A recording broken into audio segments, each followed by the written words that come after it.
Salam sejahtera, saya Cikgu Samson Filipinus.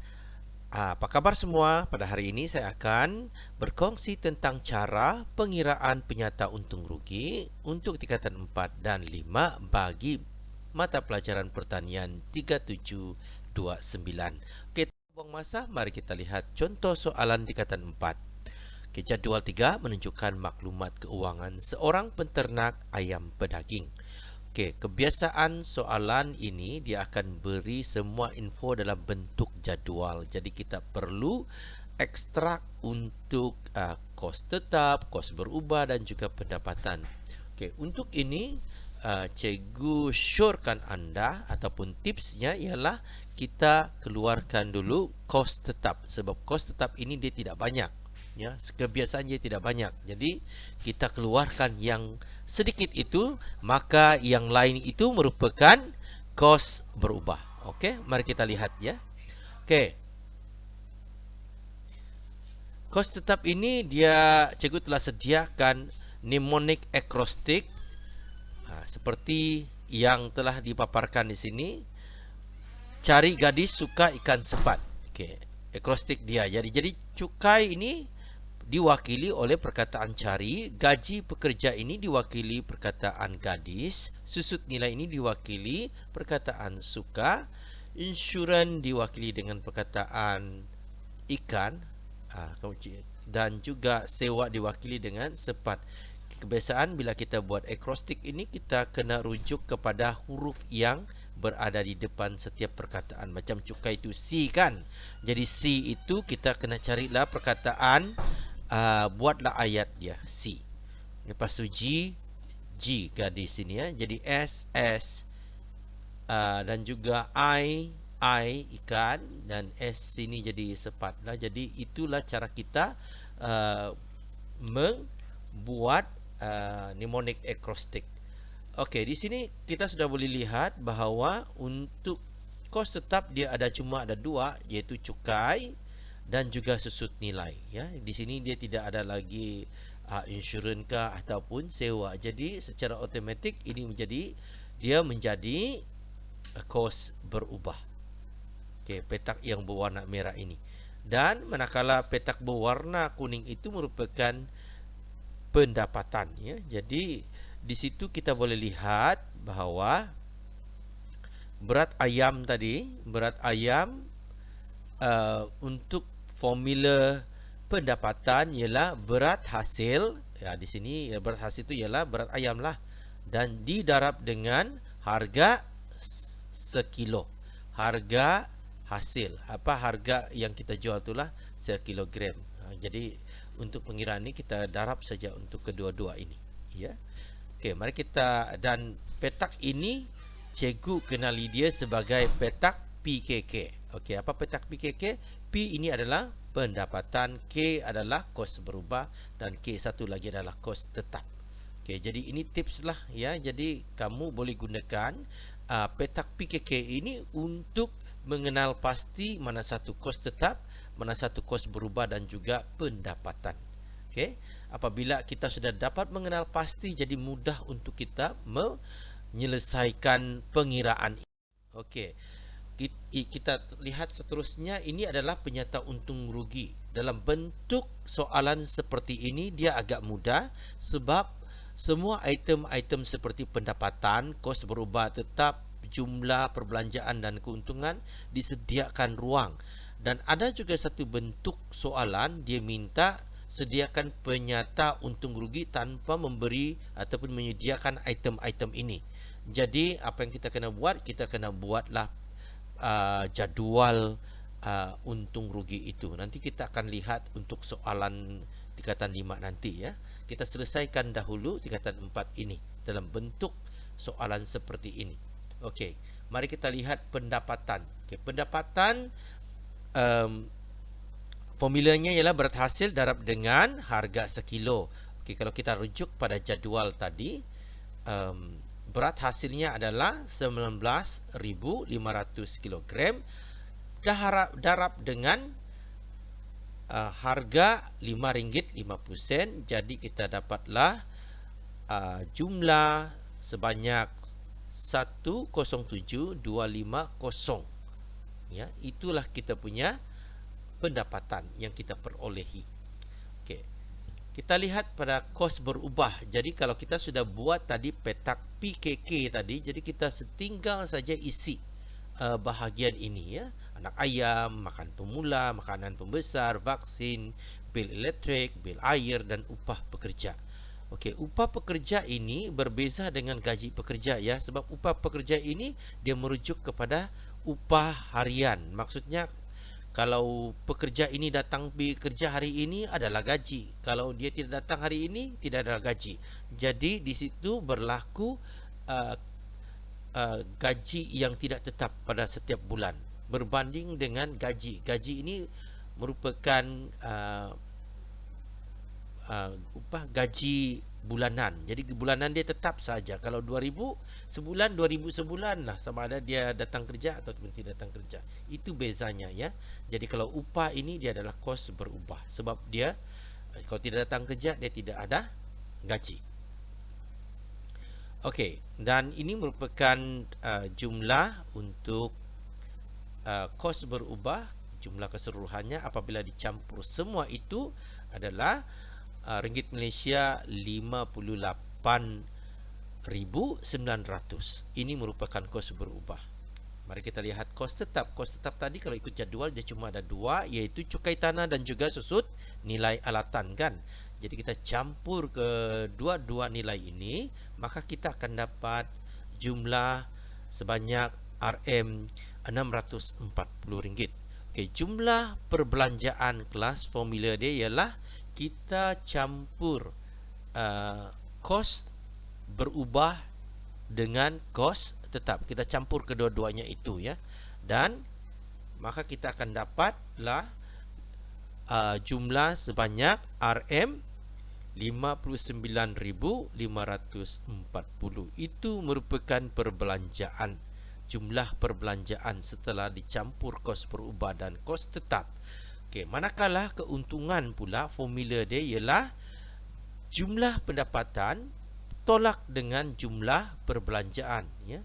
Pendapatan kita tadi ialah sebanyak 107,250 tolak dengan 59,540. Maka jumlah yang kita perolehi adalah sebanyak RM47,710. Itulah adalah merupakan jumlah keuntungan bagi bidang usaha ini.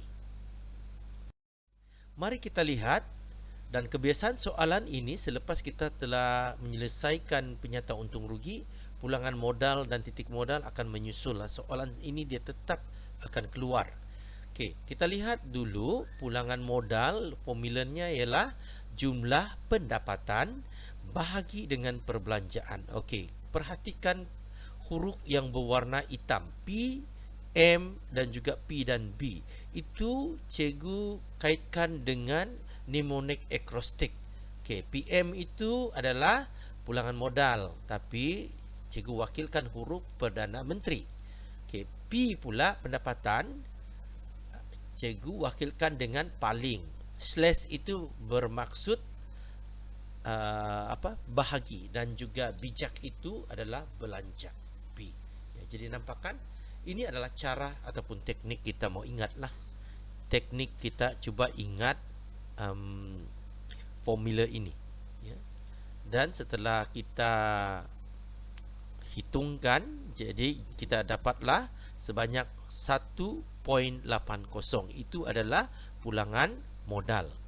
Dan kita beralih kepada titik pulangan modal pula. Formulanya ialah titik pulangan modal bersama juga dengan belanja bahagi dengan jumlah kuantiti hasil. Belanja ini tadi di bawah kalau PM, kan, sekarang dia di atas pula, dan kuantiti hasil berada di bawah. Okey, seperti biasa mnemonic acrostic dia cikgu telah sediakan. Boleh perhatikan yang hitam, huruf hitam-hitam itu timbalan Perdana Menteri bijak, kata Hisham, ya. Jadi itulah dia punya mnemonic acrostic, ya.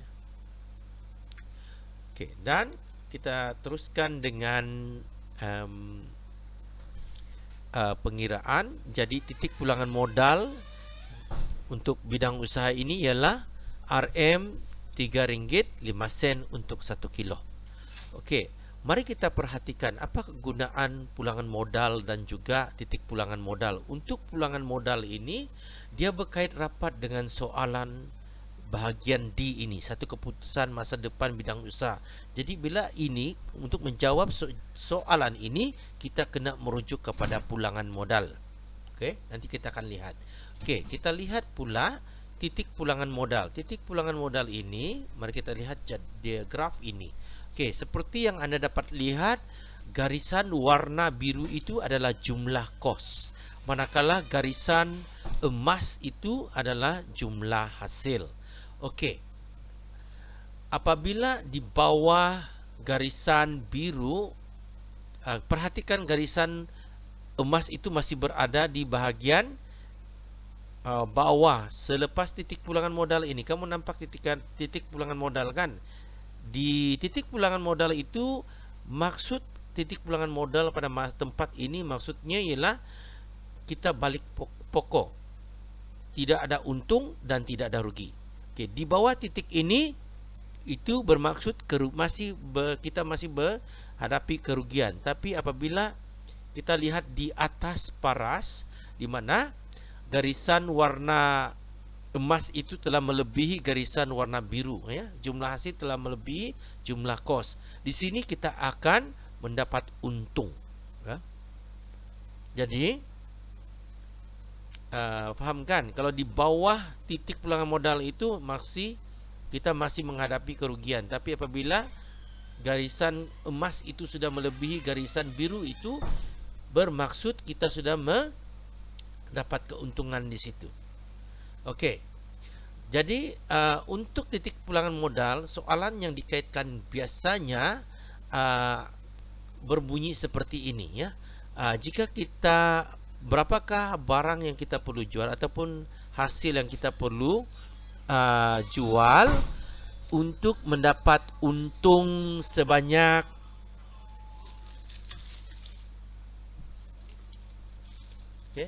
mendapat untung sebanyak RM2, katakan. Okey.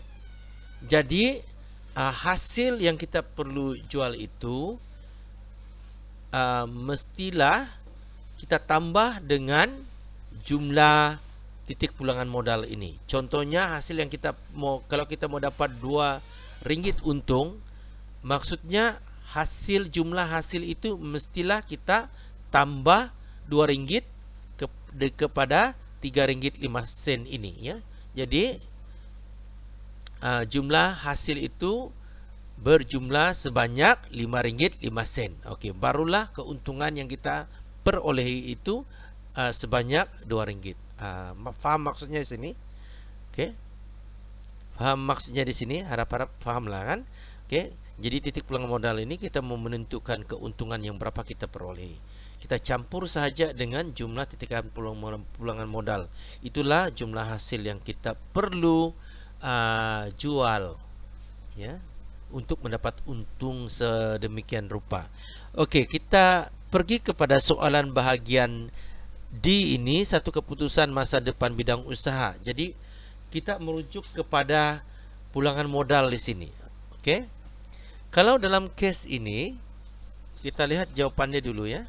Okay, pada masa depan, bidang usaha ini tidak wajar diteruskan kerana berdasarkan pulangan modal yang diperolehi dalam bidang usaha ini menunjukkan setiap ringgit modal yang dilaburkan akan mendapat pendapatan dengan keuntungan kurang RM1, iaitu 80 sen.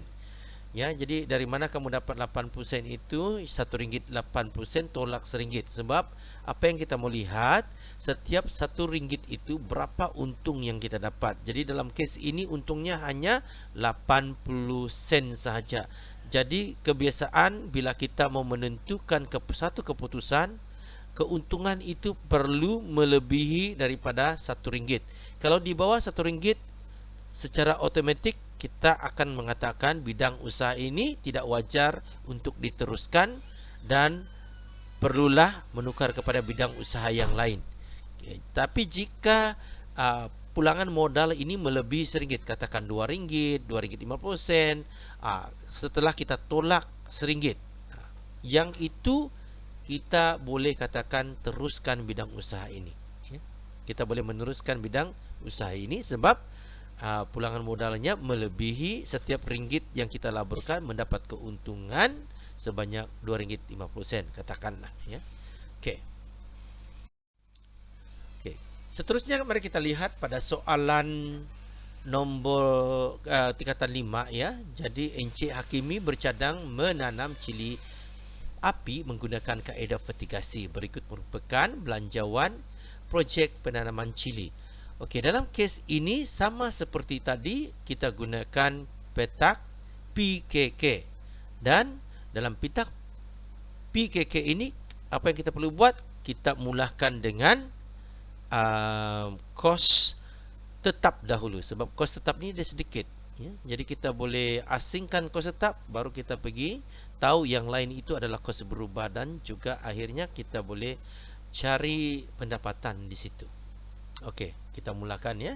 Okey, ini merupakan kos tetap. Macam mana kita tahu kos tetap? Kita guna mnemonic acrostic. Cari gadis suka ikan sepat. Jadi cari gadis suka ikan sepat. Jadi cari itu cukai, gadis itu gaji, suka itu susut nilai, ikan itu insurans, sepat itu sewa.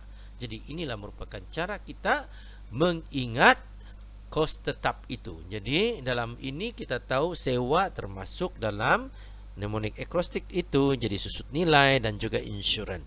Okey, kalau kita cek yang lain dia tidak adalah. Jadi dan kebiasaan kos tetap ini kadang-kadang dia tidak kumpul di situ, ya. Kadang-kadang sewa ni dia boleh letak di atas. Jadi kita boleh tik sahaja mana yang kos tetap dan jangan kos berubah secara okey. Lepas tu kita boleh teruskan dengan kos berubah. Jadi kita tahu kita sudah asingkan kos tetap, jadi selebihnya itu kos berubah. Dan petak seterusnya yang berwarna kuning itu adalah pendapatan. Okey, untuk kes ini kamu akan dapat lihat hasil, bilangan pokok, harga, kadang-kadang dia letak lagi musim. Okey, kita kena tengok juga, ya. Kadang-kadang soalan dia kata ini untuk satu musim. Kadang-kadang dia kata bercadang menanam cili api untuk 3 musim. Itu pun kita kena libatkan juga, ya. Kalau ada musim, kita kena darab juga dengan musim. Okey, dalam kes ini dia tidak nyatakan tentang musim, kita beranggapan dia untuk satu musim lah, ya. Jadi kalau dia kata 2 musim, kita kena darab dengan 2 lah. Ataupun 3 musim, kita kena darab dengan 3 untuk pendapatan ini. Okey, untuk ini dia cuma bahagi 3 maklumat ini saja, hasil, bilangan pokok dan harga. Jadi kita kena darab semua ini, ya. Hasil itu untuk satu pokok, dia kata satu pokok itu boleh menghasilkan sebanyak 2.5 kilogram. Dan dalam kawasan itu Encik Hakimi ini akan menanam sebanyak 9,000 pokok. Jadi kita kena darab dah tu. Dan harga jualan di pasaran adalah RM5 per kilogram. Jadi untuk tahu pendapatan, kita darab saja semua ini. Jadi kita akan dapatlah dia punya jumlah. Mari kita lihat soalan seterusnya. Ini saya katakan soalan dia suruh kita sediakan untung rugi tanpa menyediakan item-item seperti yang sebelum ini. Jadi apa yang kita boleh buat? Saya sudah sediakan jadual ini, dan mari kita lihat satu-satu lah, ya. Okey, apa yang perlu ada dalam lajur dan juga baris ataupun bahagian, ya. Lebih tepat lagi ini adalah bahagian, ya. Okey, mari kita tengok lajur. Lajur maksudnya kolom, Jadi ini adalah lajur pertama ataupun kolom pertama, kolom kedua, kolom ketiga, kolom keempat dan kolom kelima. Untuk lajur ini dia ada 5 lajur ke bawah, ya. Jadi kita lihat lajur pertama ini dia ada bilangan. Di atas sini kita kena letak bilangan, dan sini kita kena tulis 1 untuk kos berubah, 2 kos tetap, dan 3 itu jumlah perbelanjaan, dan 4 itu keuntungan. Kedua, kita lihat yang perlu ada di sini pendapatan kasar, kos berubah, kos tetap, belanja dan juga keuntungan. Dan yang lajur ketiga itu berat hasil dan juga unit per kuantiti hasil. quantity unit. Quantity slash unit. Ini adalah untuk berapa unit ataupun kuantiti yang kita perlukan untuk setiap bahan ataupun peralatan yang kita beli. Dan untuk keempat dan kelima ini harga RM per kilo, dan di bawah ini adalah harga per unit, berapa unit. Dan untuk di atas ini pendapatan, ya, sebab bahagian ini nanti kita lihat ini adalah bahagian baris pertama, ini adalah bahagian pendapatan, ya. Okey. Dan di sini kita tidak tulis pendapatannya, kita akan tulis nilai kos untuk lajur ke bawah, ya, seterusnya. Okay, kita lihat dulu. Tadi kita tengok sudah 5 lajur kan. Sekarang kita tengok 5 baris ataupun 5 bahagian. Bahagian yang pertama ini adalah bahagian untuk pendapatan, ya, pendapatan kita tahu berat hasil darab dengan harga. Berat hasil ini tadi kalau kita tengok maklumat 9,000 pokok darab dengan hasil satu pokok tu 2.5 kilogram kan. Nanti kita akan lihatlah. Jadi harga dia RM5.50. Dan kita akan tengok dia punya jumlah di sini. Okey, untuk bahagian nombor 2 ini adalah bahagian untuk kos berubah. Jadi apa-apa saja item di sini kita masukkan di dalam sinilah, dan berapa unit dia, harga seunit berapa, baru kita jumlahkan semua kos dia di sinilah. Okey. Begitu juga dengan bahagian ataupun baris ketiga ini menunjukkan kos tetap. Okey, kos tetap tadi kita ni pun tidak banyak kan. Bila cikgu katakan bahawa kos tetap ini tidak banyak, jadi kita keluarkan dulu kos tetap. Ya, itu tips dia, ya. Okey, dan keempat ini merupakan perbelanjaan, jumlah perbelanjaan. Dan bahagian kelima ini adalah jumlah keuntungan. Jadi formula-formula ini kamu kena tahulah, ya, macam mana mau dapat. Jadi secara kasarnya cikgu telah bagi tahu ini yang perlu ada dalam penyata untung rugi, ya, jadual itu, ya. Jadi kita kena sediakan jadual ini. Okey, ini adalah jadual yang cikgu telah sediakan daripada bahan yang tadi. Ini pendapatan kamu lihat 900,000 darab dengan 2.5 darab dengan harga dia tu RM5, jadilah dapat RM112,500. Ini adalah jumlah pendapatan. Okey, untuk kos berubah dia ada cili, polybag, dulang dan sebagainya sehinggalah memungut hasil. Di sini tidak dinyatakan, jadi kita kasih kosongkanlah. Kalau tidak dinyatakan kita tidak perlu isi. Tapi kalau dinyatakan dalam jadual sebelum ini, maka kita kena isi menurut jadual tersebutlah. Dan nilai kos ini kita kena masukkan semua sehinggalah kita jumlahkan semua ini. Jadi jumlah kos berubah adalah RM25,200. Okey, kos tetap dia ada sewa tanah, nilai insurans. Jadi jumlah keseluruhan apabila dicampur adalah 6,100. Okey, jadi jumlah perbelanjaan ialah kos berubah campur dengan kos tetap. Kos berubah ini kita campur dengan kos tetap. Jadi kita dapat RM31,300. Okey, manakala untuk bahagian yang keempat, keuntungan. Okey, keuntungan itu kita formula dia ialah pendapatan tolak dengan jumlah perbelanjaan. Jadi RM112,500 tolak RM31,300, maka yang kita perolehi adalah RM81200. Itulah jumlah keuntungan yang kita perolehi. Okey, setakat ini ada masalah? Jika tidak faham, cuba ulang balik atau tanya orang yang lebih pakar, ataupun jumpa dengan guru-guru anda, atau kalau kamu pelajar saya boleh berjumpa dengan cikgu sendiri.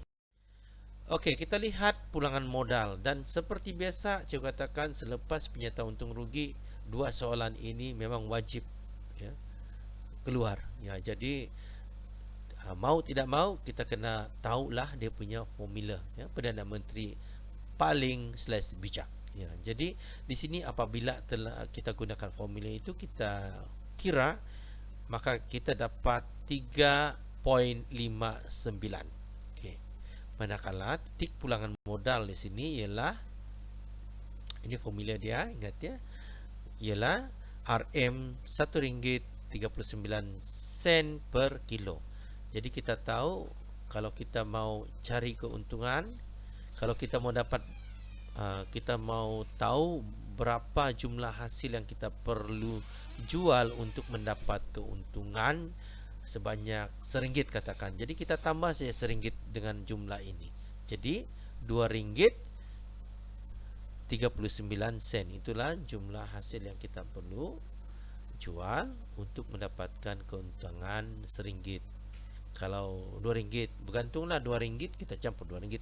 2 campur dengan RM1.39 ini. Kalau RM4, katakan kita campur saja 4 campur 1.39, maka kita dapat 5.39.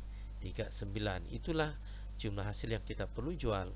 Okey, untuk pulangan modal ini seperti yang cikgu katakan, dia diperlukan untuk menentukan sama ada masa depan ini kita mau teruskan, wajarkah kita teruskan bidang usaha ini ataupun tidak. Kalau di bawah RM1, setelah kita tolak, contoh pulangan modal ini cikgu tolak dengan RM1, bakinya berapa?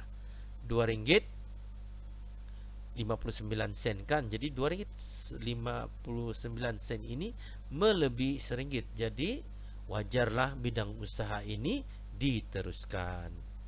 Okey, demikian sahaja yang cikgu dapat kongsikan. Semoga semua apa yang dikongsikan ini dapat membantu anda dalam menjawab soalan ini. Okey, sekian. Terima kasih.